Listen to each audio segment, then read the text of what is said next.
Welcome to another episode of the Creators Outlet, sponsored by our friends over at the 8 marketing team, who wants to remind you it's almost here. Loco Hero 2, the smash hit returns from Monty Michael Moore. It's back and more Loco than ever with The Last Bastion. Stay tuned for more news at 8.pub/Loco Hero 2. And now, crap. Facebook fudged me. Now we'd like to welcome our guest from across the pond, Russ Leach, the comic book black belt himself, with his star-spanning book, Only Death Can Save Us, with all of his 80s and 90s comic book influences. Hello. Thanks for having me on. Cheers. So why don't you let everybody know who you are and a little bit about your background. Okay. My name's Russ Leach. I've had about a 35, 40 year, 35 years. Let's put it that way. Career in production, retail, art direction, design, and publishing. I had a small scrape with Marvel in the mid-90s, and unfortunately it didn't go anywhere spectacular for me. So I went away and had my career, and I came back in 2010 after I'd finished one of my businesses. I had a software application development business, and decided I was going to go full-time into illustration, and naively thought that I could maybe bring some of those pluses that I had from my previous career into it, but it didn't work that way. So I had to work from the beginning all the way up. Fortunately, I had some luck on the way, and ended up working with some great people. I worked with a guy called Tim Quinn and his brother Jason Quinn. Jason Quinn ended up, I'd worked with him early on in 2011, and by 2015 I'd done a few indie books for Unstoppable Comics and a few other bits and pieces, and he took me on as the artist for Doctor Who, which I did in the UK in 2015. I then did some stuff for Marvel. I did a 4-year run on an art book for them, the How to Draw the Marvel Way, which is kind of like an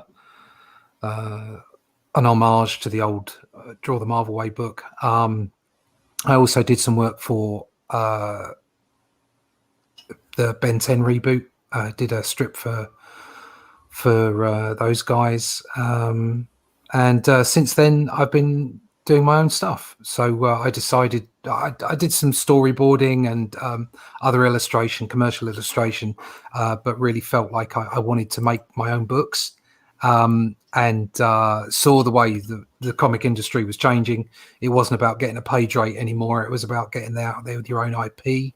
And then the coof turned up, and my work fell off a cliff. And it got, actually, I used it as there was a silver lining to that. I used it as an opportunity to create my first fully fledged own book, and that was Only Death Can Save Us. And that came out really well. I had a really good campaign. The in-demand store is still open, but it'll be shut. I'm shutting it down 2nd of July, and the campaign for the second book will start in September.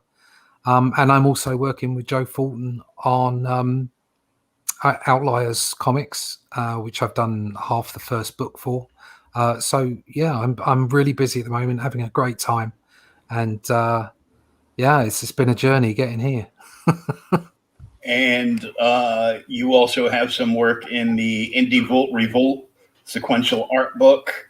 That's right. Yeah. I got the Arrow Comics. So Indie and Arrow are kind of there's a connection between the two of them, because Randy Zimmerman, who now runs Arrow Comics, he's brought that back, is distributing through Liberty, and Liberty are obviously owned by the same person that owns Indie Volt, which is Varian. and he asked me if I'd like to bring Only Death Could Save Us to Arrow Comics as a reprint, which I said I'd love to. So that's going to come out as floppies with some different content, which will all be funneled back into book 2 for my backers in August. I think the first copy is coming out. But he also asked me to see if I could drop some Only Death Could Save Us into the Indie Vault Revolt book, and I did a black and white, I think it was 7-page story, which again exclusively will be coloured and put into the second book. So there'll be extra content for people who haven't seen it. But if you want to see it in black and white, you'll be able to read it in the Indie Vault Revolt book, which I think their campaign is finished. But they were very happy with where that went. So I'm looking forward to seeing how that comes out. So am I. I ordered 2 of them. Oh, cool. There's some great artists in there and some great creators. I think it ended up like 120 pages or something. I did a one of the optional covers as well. So he did like the old, I think was it Marvel Presents or whatever, when you used to be able to, the book was like flipped. So it was upside down and then you'd flip it over and start reading in, which I always used to really enjoy. So he did it like that. So there's effectively 4 covers, 2 options, 4 covers. Well, that's why I had to buy. That's why I had to buy 2 of them. Yeah, that's why I had to buy 2 because of the covers. Yeah, I love the. I can never remember her name. The Rocket Girl cover. Mischievous. Oh no, the mischief. Right, yeah, the Rocket Girl. That's that's somebody that Randy knows. Been in film and TV and all kinds of stuff, and is eager. I think did some Star Wars comics as well, and is eager to get back. So I think it. There's some other stuff I've seen from Arrow and from Liberty, and there's some cracking work out there. There really is. So it's good to see new people or not even necessarily new, but people who haven't been in the direct market come into the direct market. I think it's a good idea to get your stuff out to as many different outlets and options for people to see it as possible. Oh yeah. Well, I bought the Mischievous cover because I loved the art on it.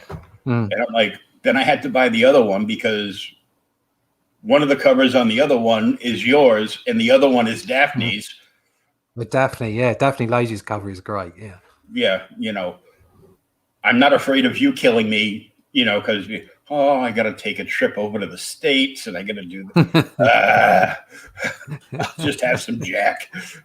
But Daphne's liable to get in her car, drive to New England and murderize me and then go back to work drawing little furry creatures. So I'm like, I'm going to buy that one. So I bought. Don't mess with a Daphne. No, she might tell you to get off a Marvel stick or something. So yeah, I mean it's a great book. It's got some great talent in it, and I was really pleased to be part of that. And in Indie Vault is great as well because they're doing just the same kind of job that you're doing, is getting creators out there underpinning what I think will end up being the mainstream. I think corporate comics are having trouble at the moment, and instead of there being just a few big companies producing the mainstream, I think there'll be lots of different outlets producing the majority of indie books, which will in turn become what people would consider the mainstream of comics. Yeah, because there's so many people out there on the indie market now that are doing like full-blown series. Like I talked to Michael Watson the other night, and they're just wrapping up their Kickstarter for Hot Shots, releasing 2 trades. Because he's like, oh, can I get it in trade? Because that's the biggest seller, of course. So oversized books and trades and graphic novels are like the best sellers, and that's what's mostly coming out of the indie market. There's single issues too, but an indie single issue comes out, it's like 32 pages. Yeah, that's right. Yeah, you get real value for what you're getting. Obviously, the cover price is a percentage higher than the mainstream comics, but then it's an artisan piece that you're getting. You feel like there's real worth to the books that you're getting. And I got this Sovereign Wolf, just that came through the other day. Oh yeah, that box was gorgeous. Utterly beautiful. The box that they sent it in, I mean, wow. Wow, just so damn good. I'll be back in Sweetcast, Outcast, isn't it? No, Downcast. That's it. I'll be back in the third one of that. I've got the first two. I can't wait for Fatal. That looks just amazing. But I'm always picking up indie books. I'm mainly picking up reprints of old Marvel and DC or indie books, and just there's some fabulous stuff out there. Really pro stuff. I mean, pro level. You've really got to up your game if you want to be taken seriously now as an indie creator. Oh yeah, I'm the down. Standards are beautiful. I'm down to 3 mainstream titles, just because I started on Batman and Detective when I was like 5 years old, at 19. Wow. And I've always been like a huge Hulk fan, but I hate the Cates. So, and Donny Cates is taking over Hulk. So I'm like, well, Ed leaves at issue 50, wraps up the Immortal Hulk run, and I am done. Yeah, it's nothing but back issues. Yeah, no, I'm really enjoying. I'm trying to pick out a lot of the essentials where I can get them, because obviously you can only get them secondhand. For the most part, I did pick up a brand new one the other day, but obviously it was in some comic book shop at the back of the back of the shelf, and they managed to flog it to me. Yeah, I'm picking up that. I love seeing the black and white artwork, because obviously I'm very much focused on pencils and inks, so I love seeing that stuff. And the standard of the work that used to go into those books, and back in the day. And it's not so much because obviously, like I was saying, you've got fantastic art around now, but the fact that these guys would do it constantly, consistently, and churn out the number of pages that they churned out, and it still be stunning. It's everything to me. That's why I love comics. Those comics that I bought and read when I was a kid, that's it. They are everything, and that's obviously fed into my style and the way that I want to draw. So yeah, and that's difficult, because you look around at modern styles and it's like, oh, that's shiny. What a lovely piece. What a nice thing that is. What a lovely technique. Maybe I should put that into my style. You got to back off and go, no, it doesn't work. That's their style. It looks lovely. It looks gorgeous. So it's just about appreciation, picking up as many books as I can. But like I say, for the most part, it's reprints and indies. Yeah, well, I buy off a store out in Arizona, part of the Comic Book Shopping Network, and I just got another big box, and it's huge. It's like this big. It holds like over a short box. That box, packed properly the way they do. He fills up an actual short box in a store with my name on it. And wow. Once it's full, they pack it up and they ship it out media mail. I still have one that I just peeked in to look at the books from like a month ago, and like a week and a half later, I got another one in. I'm Excellent. Like, oh, geez. But they feeding the addiction. There's nothing wrong with that. Please, comic books are my crack cocaine. Yeah. But he had bought a collection off a guy in California, like 80 long boxes. Oh. And half of that collection was all old indie stuff. Wow. So I mean, I was in heaven. I got the naughty cover to Elementals #1, with Fathom swimming with the dolphin on the cover. So I bet there were some gems in there. Oh yeah, I might have gotten a couple of cherry Pop Tarts. Because why not? Why not? Yeah. But he put up Mike Grell's original from First Comics John Sable freelance run from like 1 to 37 for $20. I'm like, good Lord. Sold. Yeah. Any kind of run for that kind of money. Good Lord. 1 to 20, yeah. So I bought like a whole bunch. I bought like a whole bunch of like indie stuff off him. So I'm like, once in a while, I'll buy like, something that catches my eye that might be, newer, but most of it is just, back issues. I'm like, that's all I'm buying.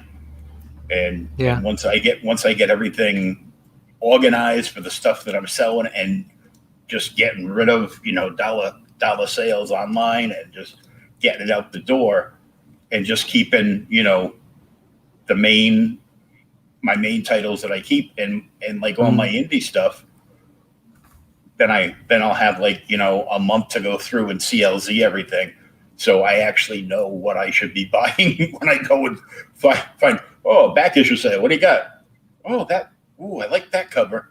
Then you get it home and you realize you have like 5 copies of that book and you're like, what do I need one of these for? Always a way. Oh yeah. So if you want to share your Indiegogo link. Oh sure. And you can show us the book and tell us a little more about it. Yeah, sure. Do you want me to run my screen or yours? Yeah, you can. Okay. You can share it over here. I'll just authorize it, and you can just take us through the run. Okay. I'll just call it up.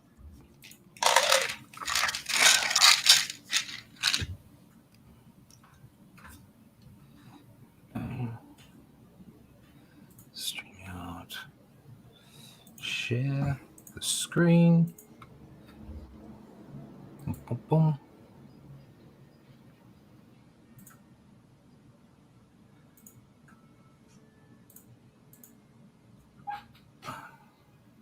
There we go.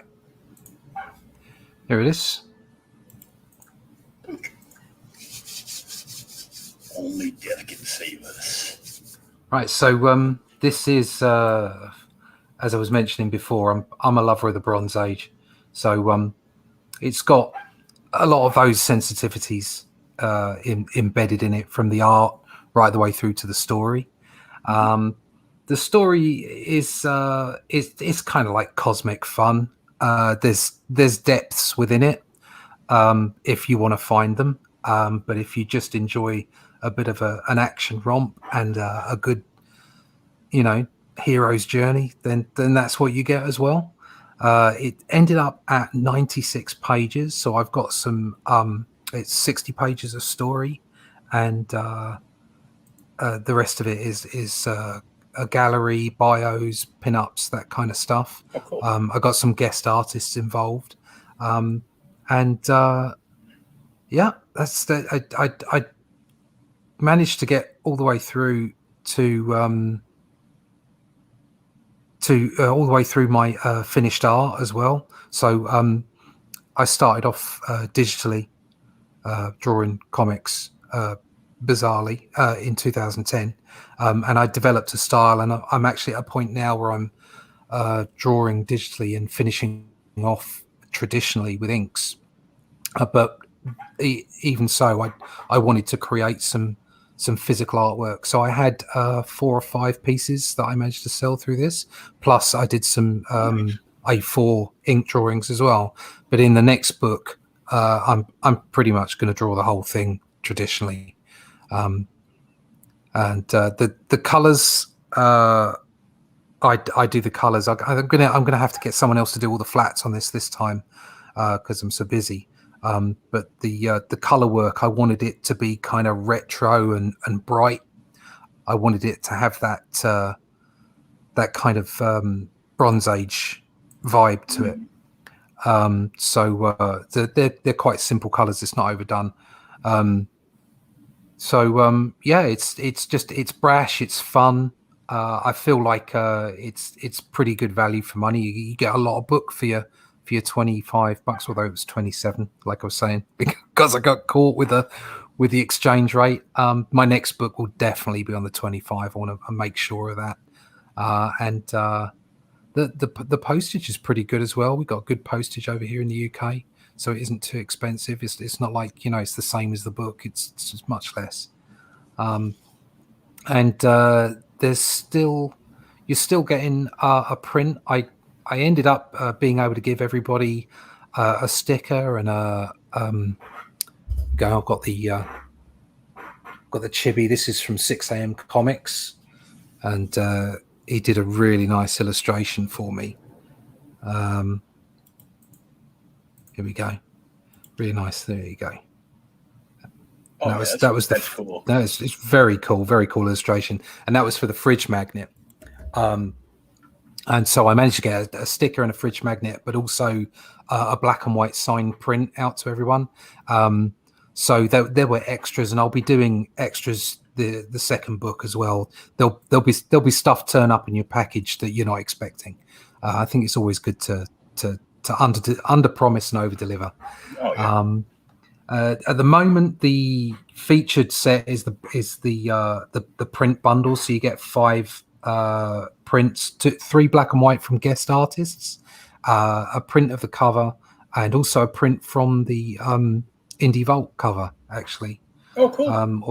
Or you can pick up 2 for 1, or there's still the character sketch available. So like I say, this is all I'm gonna turn this off on Michael Bancroft's show, actually, as long as that's still a thing. He said it was on Friday the 2nd, and then I'll be ready to launch into the second book in September. And what's the postage rate from you to the States? I think it was about $12, $13, something like that. Oh, that's nothing. It's not hideous. I mean, I've paid as much in postage as the price of the book to get stuff sent to me from the States. So I know it can be expensive, and I wouldn't want to do that on every. But it's not terrible. So for instance, the 5 print set, the 5 print bundle set, I don't think it's much more than just the standard. In fact, it might even be the same price because I get it in under 500 grams. So it's not terrible at all. The book itself is I can show you, actually, if you want to see. I've got a book here. I've got one up there somewhere. Just give me a second. The book is matte. It's got a matte cover, matte finish cover. Oh, nice. And soft and silky, and the pages are uncoated, which means that you can smell the ink. So just in case. Oh, Bronze Age. So it's not quite newsprint, because obviously I can't get newsprint done for such a low run. Mm-hmm. But it is uncoated paper, so it's got that feel. I think the closest I can say is it's a bit like some of the one-shots or graphic novels from Marvel in the 90s. Yeah, where you got a sort of a thicker cover, and then you got this thicker paper but it wasn't shiny, so it's not all shiny, so it's all matte inside. And that gave me just the look that I wanted. Absolutely, absolutely nailed it. Mixam, I got it printed through. They did a brilliant job. Very reasonable as well. I was very pleased with it, and I've had some great reviews. I've had people be very kind with their responses to the book. So I'm definitely up for a second one, and there will be. Hiya, Jim, Mike. There will be, as I say, a second book, and it will continue the story. It's a book. It's a 3-book arc, so there will be a progression over the 3 books. There will be a start, beginning, and end to each book. So even though this one left you at the end with kind of like a question mark, the actual story end to end was kept within. So I tried to keep it like episodic content used to be. Obviously, that won't be quite the same for the reprints of the floppies, because obviously it will be segmented up. But the way the second book is being written, it's got that more in mind. So there'll be a genuine start, middle, and end for the book, but also, you know, they'll be self-contained within each floppy redistribution. So yeah, I overall I've had a great campaign. I got to 243 backers. I'm hoping I can maybe eke out to 250 before I turn it off. But it's far outreached my expectations. I just never thought that I'd get this far with it. So really pleased. So grateful for the response and all the backers, and I'm really pleased with the outcome. And of course, this book led to me working with Joe Fulton as well on the Outliers project, and I think I'm producing some of the best work I've done, and it's actually led me to. It's helped in my sort of journey to doing more traditional inked work, and the stuff that I've been doing for the Arrow Comics covers and extra content, which is, like I say, will be all of that will be funneled into the second book for my backers, as well as some extra exclusive content that you'll only get on the campaigns. It's really led me to do the work of my life, to be honest. It's really a voyage of discovery, and I'm absolutely enjoying myself. Hopefully that comes out in the book and people enjoy that. In Outliers as well, hopefully people really enjoy what I'm producing and sort of get the passion and the love of what I'm doing, because I'm really enjoying myself so much at the moment. Where did the idea for the characters in Only Death Can Save Us come from? Well, they're inspired by Saturday morning cartoons, I suppose. Things like He-Man, X-Men, and all that kind of stuff. All the Bronze Age stuff as well, and all of that sort of fun action. I wanted a book that was all ages, and I wanted it to be fun, and I wanted it to be a bit cosmic, because I wanted to shovel some of the things that I enjoy in. So like listening to pseudoscience on YouTube, and bits and pieces about consciousness and quantum physics and all that kind of stuff. And I wanted to funnel all those little bits and pieces that I really enjoy listening to into the backstory of whatever I was doing. But I also realized I needed something. I wanted to produce a character that, to a degree, had something that was already recognizable about them. And of course, you've got these archetypes: gods, God, death, the devil, things that everyone knows about from either pop culture or religion or culture in general. So I was kind of looking for that thing, and came up with Death, but thought, let's make Death the hero. Let's take his part of the, as being part of the Four Horsemen, but flip it on its head and make them the good guys, and see what I can do with that in a kind of a cosmic cubish Starling-esque kind of way. And so from there, that's where it grew from. And I also wanted a story where not so much redemption, but sort of a change of heart. So that Death at the start of this is kind of a little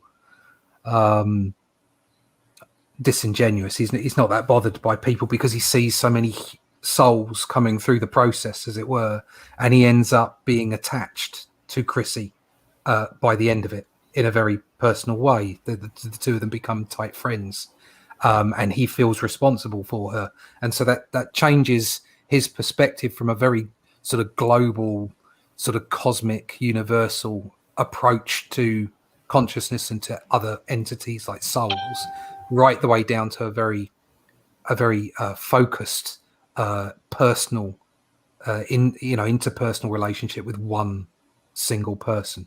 So and then but that's kind of like the subtext to it.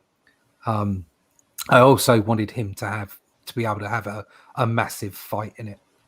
So that's where I came up with Satana. Well, that's where you get the best of any comic book in the Bronze Age. I just wanted a big Barney, and I also wanted to have a kind of a pantheon of the gods. I've always loved Thor and the whole Asgardian thing that Marvel put together, and I wanted to do something that had that kind of feel to it.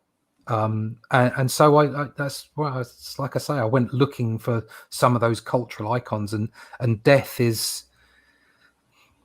been displayed in lots of different ways over the years, but I don't think he's ever been displayed as the superhero, and so that's where it came from.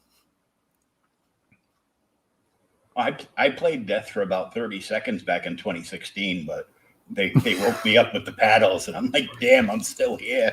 Nice one. you beat Death. That's good. I beat Death.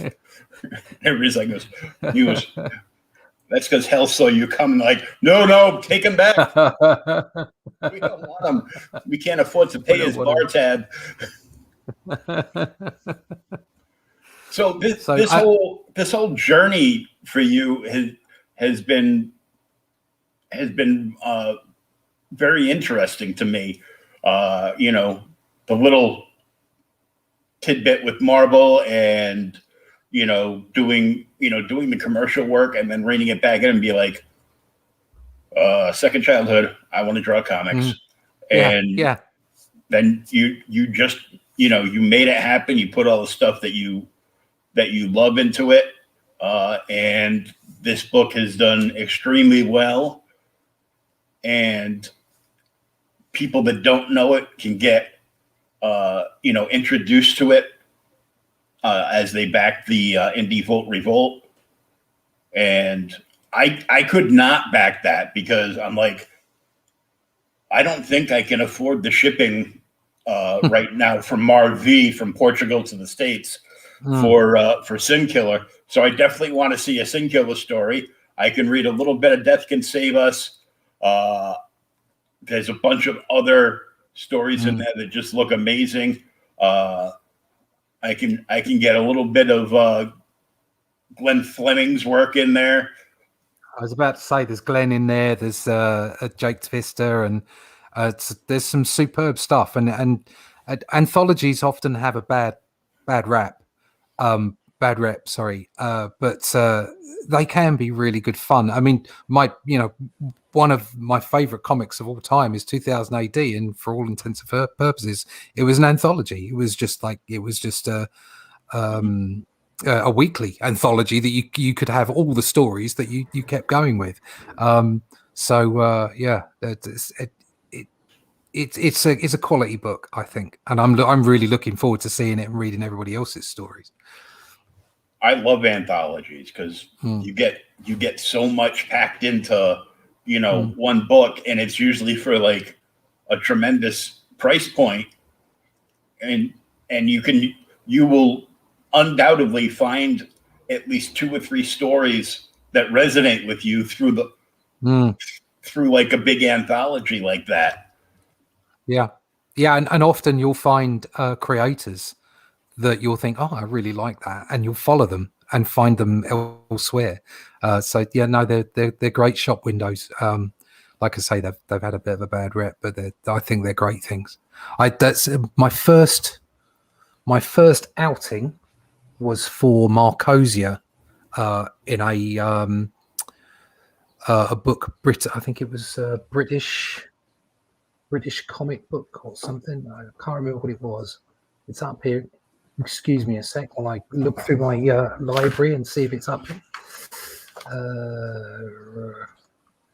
No, I don't think it's here. British Showcase, it was called, and I got a couple of stories in that, and that actually put me on the road because I met different people through it.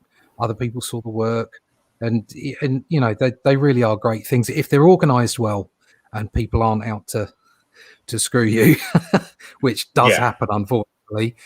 If they're organised well, Marvel. they they can be fantastic things. So yeah, and definitely worthwhile taking part in if you can get involved. Yeah, one of the prior to this one of the biggest ones that I saw, and it was a hell of an undertaking, was Cthulhu Invades Oz from Yeah, I heard of that one. Yeah, from Travis Gibb organized it with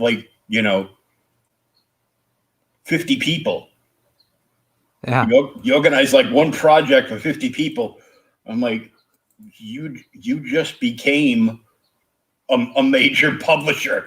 You've got a book with 50 different creators in there, at least 2 to 3 per like every short story. And it's just crazy. Yeah. No, it's great to have quality, depth and breadth of quality and variety. So wonderful things. I've got 4 different anthologies that I backed that will be on the way sometime between now and Christmas. Cool. So cool. I didn't realize how many books that I had backed until I went on RJ's open mic a couple of weeks ago on Critical Blast. Right. And right. We were just asking each other about what they backed, and then I felt rather small because within 5 minutes RJ's pulled up a list of like 75 indies that he's backed, and I'm like, I feel really small right now. I backed 32, but I'm living on a very tight income, being disabled and all now. So I'm like, yeah. And I didn't have a lot of money for Michael Watson's thing, but they did a thing where they were releasing digital content from like lots and lots of other indie creators donated their books, and they made a tier for up to 50 people. Donate $1, and if we get X amount of people in there, we're going to unlock like 25 or 30 different comics that you'll get to download and read. Oh, that's cool. That's very cool. I think Sim's doing he's doing something like that because I put my 9-page preview in, and I think that's just like $1. I think it's putting it on Comixology or something. Yeah, and it's only going to be $1 just so that people can see lots of different creators. It's such a good idea. Such a good idea. Oh, thanks, Mike. Yeah, I would say the same. It's like it's not always about whether you buy the book. It's just about being there and supporting people. You do great work, and it's all part of the scene. I don't like using the word community. It's all part of the scene, like networking and just having passion for the medium. Passion for the medium, and that's infectious. And that's more important than anything, because once it's infectious like that, when you get people that are passionate about it, it means that other people will join. You'll grow an audience, you'll grow the crowd, and then more people are likely to buy the book. It's not just about whether you buy it or not. It's about how much you support the medium itself. Comics are the best storytelling medium in my personal opinion. They are better than film. They are better than novels. They do everything. If they're done well, they do everything. And I've actually stopped watching films at the moment. I've stopped playing video games, stopped watching movies. I'm just so embedded in this now. When I'm not reading a Most book, of the films out there right now are just rubbish. So yeah, exactly. When I'm not reading a book, I'm making a book, and it's like it's a great life. It really is. yeah, Mike, Yeah, that's exactly, a Mike. good point. Yeah, Yeah. yeah, yeah. The fact that people interact. I mean, I was talking about this with Joe the other day on Fultonland, and it's so important to, when you're at conventions, you get that opportunity to speak to people, and sometimes they come at you like you're special because you're sitting on one side of the table and they're on the other. And I personally, I don't like that. I just want the interaction. I'm really keen on speaking to people, encouraging people. Like I was saying the other day, I've been at conventions where younger creators have come to me with work, and I've encouraged them, and they were just amazing artists, better than I could ever be. And you feel a little bit fraudulent encouraging these people because they're just so damn talented, but it means something to them. And if you can do that a lot more by being on YouTube and being available, being transparent, and letting people just ask questions whenever they want, just so they can see the whites of your eyes, it's really important, and it brings everybody up. It helps everybody. And yeah, you're right. Just having that kind of support and loving the medium. Still doing is bringing, binging books, constantly binging. Oh, the other week I sat down and I binged Life on Korra 1 through 3. I had read 3, but I read it again because I actually had it in front of me. Nice. Which was, a lot different. And it was even better because I wasn't expecting them. I bought a Joker commission off of Mike, and he was gracious enough to, as a present, gave me like those 3 issues. So I sat down and threw read the books in as well. Yeah. Sat down and read them right away, and it was even better because Pops was like, goes, "How'd you get yours before I get mine?" I go, genetics. The male lady's afraid of me. If you don't get books in on any given day and it's not raining, you're just going to go golfing. Yeah, exactly. Yeah. I ain't got time for that. If you want to see some of the art, I can show you. Oh yeah, please. So I'll share some of the.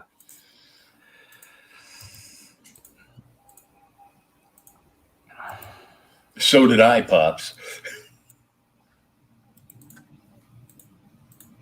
So this is what I'm doing is for the extra content in the Arrow books. I'm putting together fact files. They're kind of like the DC Marvel fact files, but they have a little story to them. So they're like introducing you to the world that sits behind Only Death Can Save Us. That's hinted at in the first book. Like I say, these are going out into the Arrow comics, but they'll also be supplied to everybody who backs the second book. And then on top of that, as I say, there'll be exclusive content as well. And this is one of a series of those pages from the second book. We'll go to the next one. I think I put this up earlier on Twitter for people to see.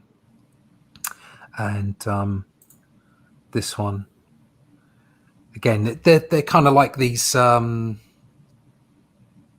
of like splash pages with text over the top of them. Rick has gone through my ideas. That's the writer, and repurposed what I wanted and given me some rather lovely prose for it. And this is the cover to issue 3, which is being flatted as we speak. Nice.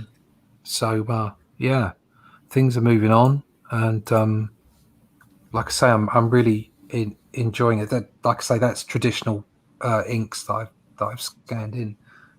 Really enjoying the work at the moment. Yeah, this is, this just screams like. I look at this page and I'm like, oh, he might have been breaking out his inner Jim Starlin a little bit on this cover. Yeah, there's a bit of that going on, without a doubt. So this stuff is a bit bonkers, but I like the brain. As Kronos, he's your narrator for this part of the book, and sadly, money's been hard for the last few months. It happens, mate. It's like we can't all buy everything we want. I can't. I have to miss out on Brian the Brain.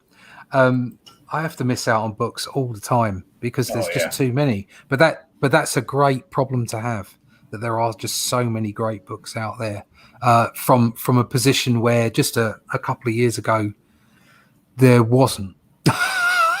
It's pretty simple. And there wasn't. Now, I mean, there's so many indie books that even if everybody got together between Critical Blast and Liberty Distribution and got these into like every store all over the world, there wouldn't be enough room in any given store, even, except maybe Mile High, to put the books that are coming out on a regular basis from indie, like on the shelves. Like stores have to like pick and choose. I know the Collective does that, and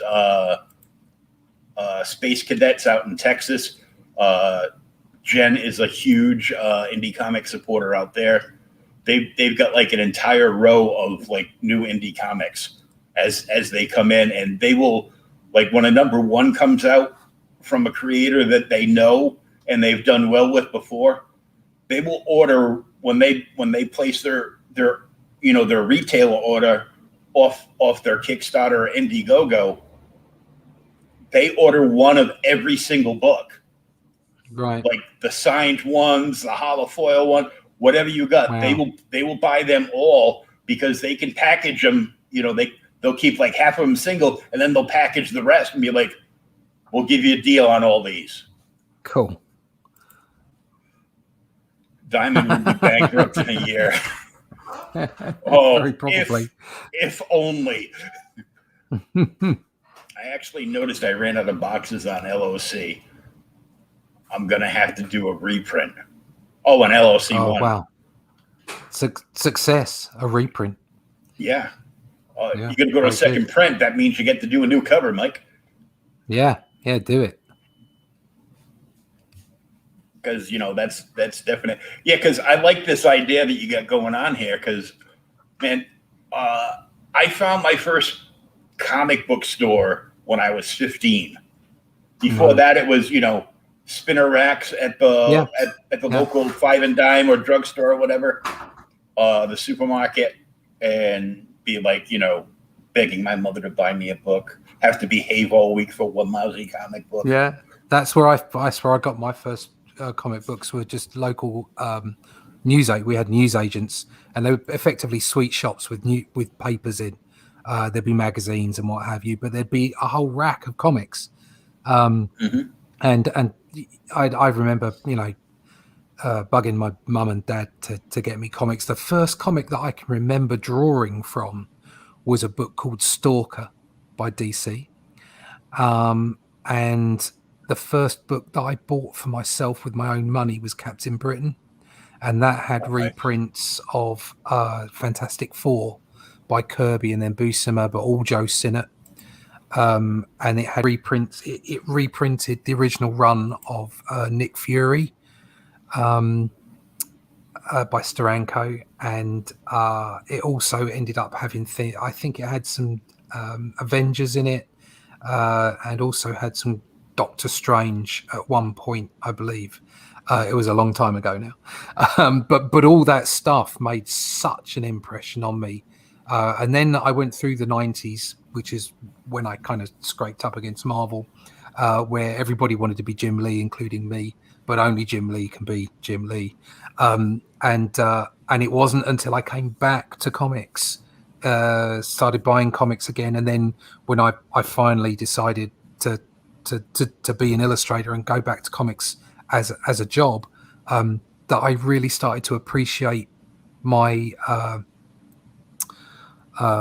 my original tastes, what really got me going, what really made me love comics.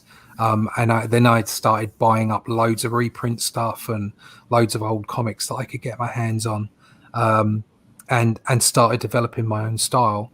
And the last thing I'd want to do is copy somebody else's style, but I'm heavily influenced. There's no doubt about that. So hopefully what I've done is I've tried to take those influences and give it my own twist. And the thing that you want as a comic book artist is for somebody to say, that's a Russ Leach, or that's a Mike Jimmy, or that's an Ethan Van Sciver, or that's a Brian Bolland. You want people to pick you out and go, I recognize that style. And if you can do that, if you can get there, then I think you've got a measure of success behind you. So those early books, and again, not going to a comic book shop. I love comic book shops, but that's because I'm a nerd, because I love comics. You need to have comics everywhere. That's why we've lost generations of readers, because those comics weren't literally at the height of a kid's head on a shelf as they walked past. If they were, then maybe we wouldn't have lost so many readers in the meantime between sort of 1985 and now. But unfortunately, that's the way of it, and now we are where we are. So the best thing we can do is make the best books we can, and now we have literally a global showcase on the internet. And things like sites like Kickstarter and especially for me at least, Indiegogo. They're the new place. They're the new comic shop. And I don't want comic shops to go away. I love comic shops, but the market's changing. The industry is changing, and we need to, as creators, you need to bend and weave with that, dodge and dive, as it were. And as smaller creators, we're agile. We can do that. So I'm absolutely blown away by the audience that I've managed to garner just for myself.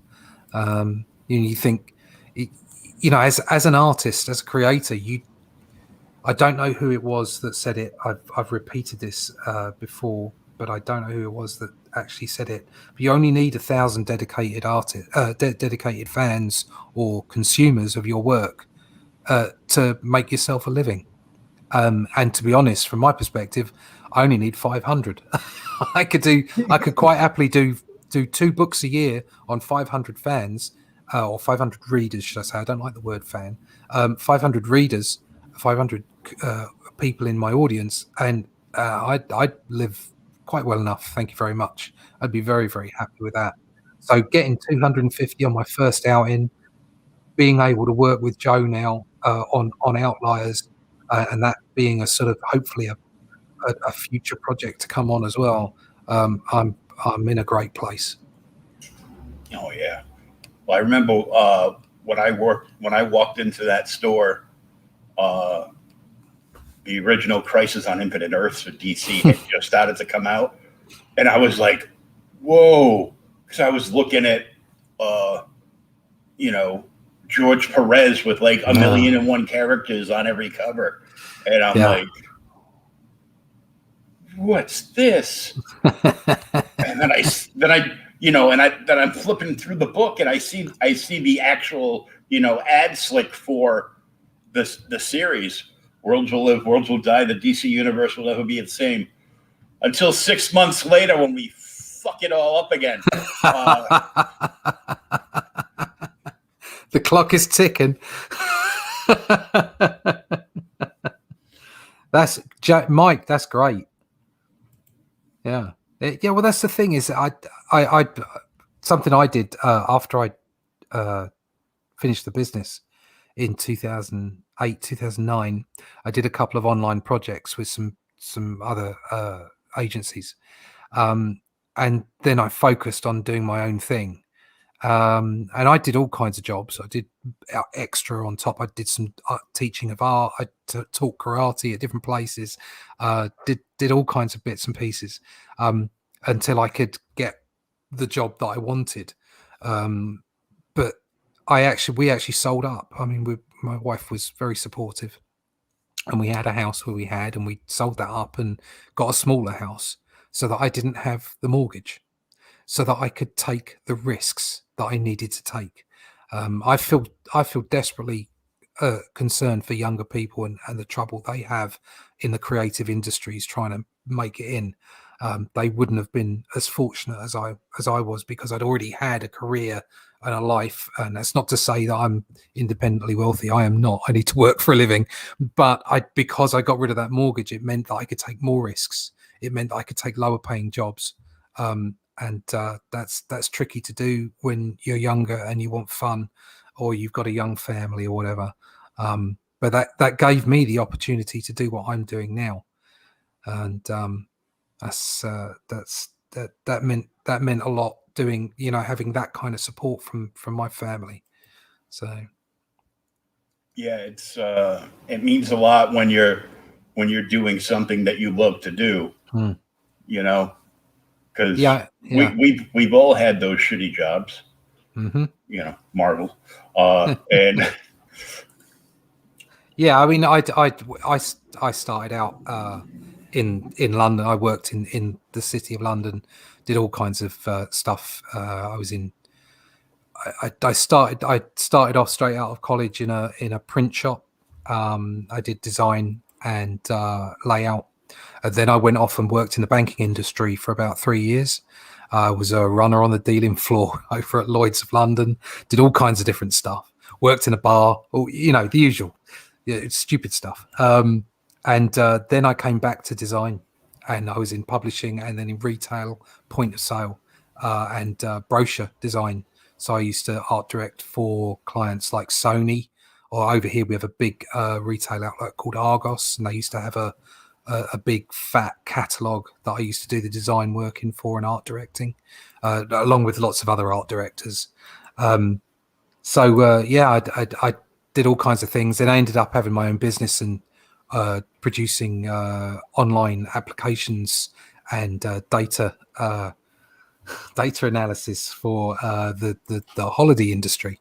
So I've done all kinds of wacky things, but all the way through, all I ever wanted to do was draw comics.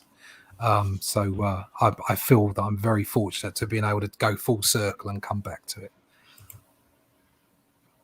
Construction worker, mailman, mover, wherever get the bills paid, exactly. But like you're saying, Mike, having that lower level. So I mean, we don't need a huge amount of money, which means that I can take risks. But putting yourself in that position, too many people are just focused on things, buying things, consumerism. It's not good for you. Live your life, have fun. I know my whole loft is filled with consumerism. I got to sell a lot of my consumerism because it's taking up too much space. Yeah, I love it. I love it all, but some of this comic and toy stuff is like an old girlfriend. Well, I love you way too long. It's time for you to go. Yeah, it's time for you to get a new home with somebody else that'll love you. Yeah. Hate to see him go, love to watch him leave, that kind of thing, and get out. That's it. I'll be honest, as far as my comics are concerned, I don't think there is any kind of bad consumerism. I can live without the TV. That'd be fine. Yeah, I'm like, I can't do that. I gotta have something to watch, and yeah, fair enough. most of it'll have, I've got one TV that's old, but it's big, so I like it. Yeah. I still can't see the print on the screen when I'm scrolling through apps to watch something, and it's only 10 feet away, But I've got a smaller like Roku TV that I've got my old PS3 hooked up to. Oh, nice. So, I can just break out like an old TV show, or Cool. some of the old Star Trek movies, or the only 3 Star Wars movies that count, and Yeah, that's the one. Yeah. and watch them. It's like, did you even watch the others? Yeah, I watched them, but Yeah. there's instead of a movie that you like, well, I like this little part here, and I like that little part there. What was your favorite part? The credits. Yeah, when it ended. Yeah. Oh, poor Pops. Never mind, Pops. No new comics today. I got my new comics the other day, Pops. There's about 200 of them in the box. I haven't opened to look at them yet. There's some indie comics in there too, so that's indie comics and back issues. That's all I'm doing. But yeah, like I said, with when I first discovered Crisis and I started buying that, I was like, "Who's this? Who's that?" I recognized somehow probably all the Bronze Age stuff because they threw everybody into like all these different books all the time. But and I was like, "Who's this? Who's that?" And they get sick of answering my questions. So it was like, I got a lot of work to do. See the bottom row over there down on the right? He goes, yeah. What's the book say? Who's who? So go over there and buy those, and then you can go home and read those, and then you'll know who everybody is because they're using everybody from the DC universe. Brilliant. I'm like, oh, cool. So I bought them all. Yeah, cool. Unstoppable Comics do a line like that where they show all the characters and give you bios about them and what their backstories are. I think Joe's talking about doing something along those lines as well. I think he might be, as I'm doing a full set of turnarounds of all the characters. So I think he might be supplying that and the background to the characters. So that kind of thing, it's good phase. It's immersive. Yeah, it adds so much depth to that title. Yeah, which is why I'm doing those fact file things to like add to the immersion and give people something to hook onto. Yeah, it grows. If there's already an attachment to the characters, it grows that attachment that much deeper. Yeah. And if they're just getting into the book and they haven't really submerged themselves in it yet, starting to read stuff like that is gonna, just pull them in. Mm-hmm. Yeah, you get your Godfather moment. Just when I thought I was out, they pulled me back in.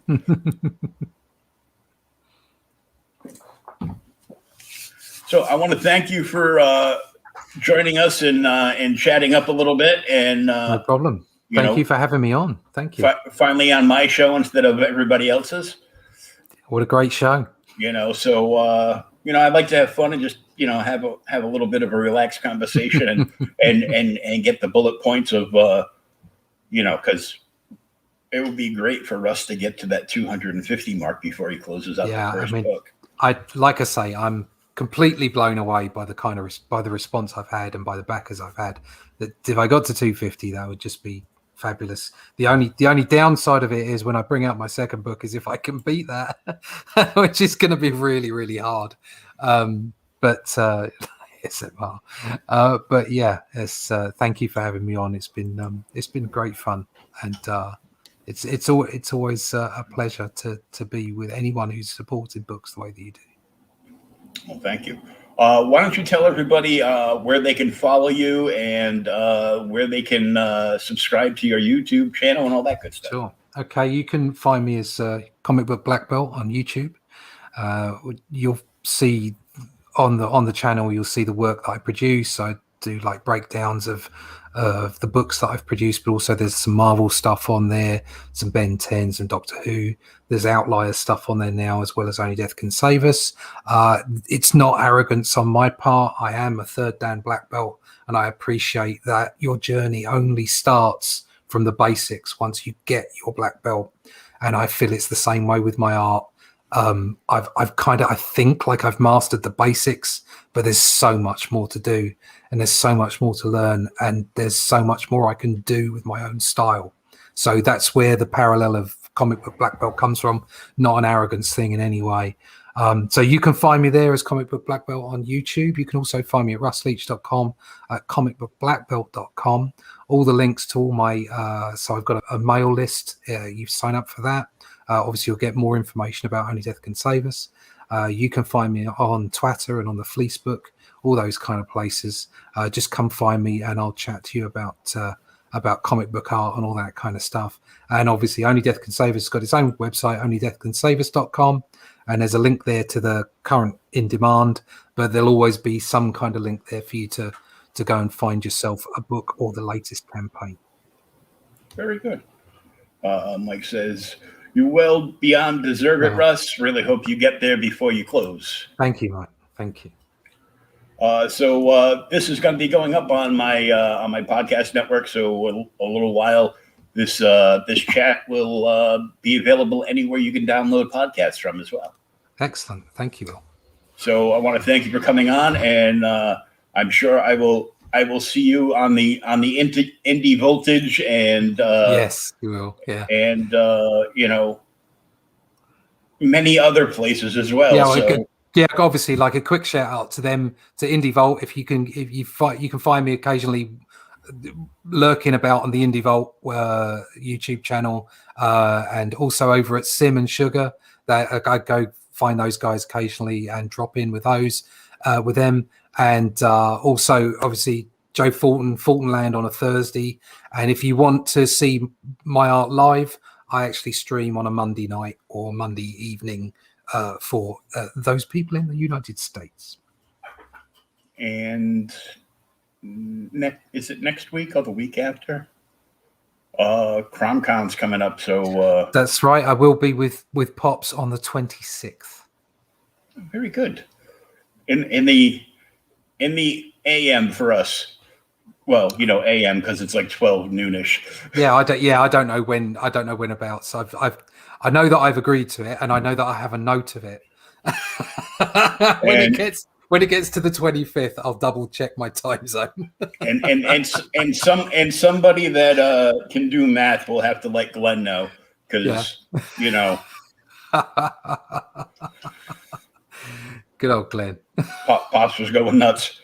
Can you please come on? I have no sidekick. I have no co-host. I have no guests. I don't know where Glenn is. I go, he's in the UK. Shut up. That's no good. It's no good to me there. Come on, Glenn. And then Dave showed up, so we just started playing show and tell for an hour till Glenn arrived at his own sweet time. Good old Glenn. He's been everywhere. So thanks once again, and we look forward and all the best of luck hitting that 250 mark before the close. And let's see, 8 p.m. your time and 3 p.m. Eastern our time. Mm-hmm. It's about then. Yep. Sounds about right. Sounds I should be awake by then, Pops. Yeah. Thank you. All right. Thank you very much. And everybody have a great weekend. Happy Father's Day to all you motherfuckers. Das Vidania.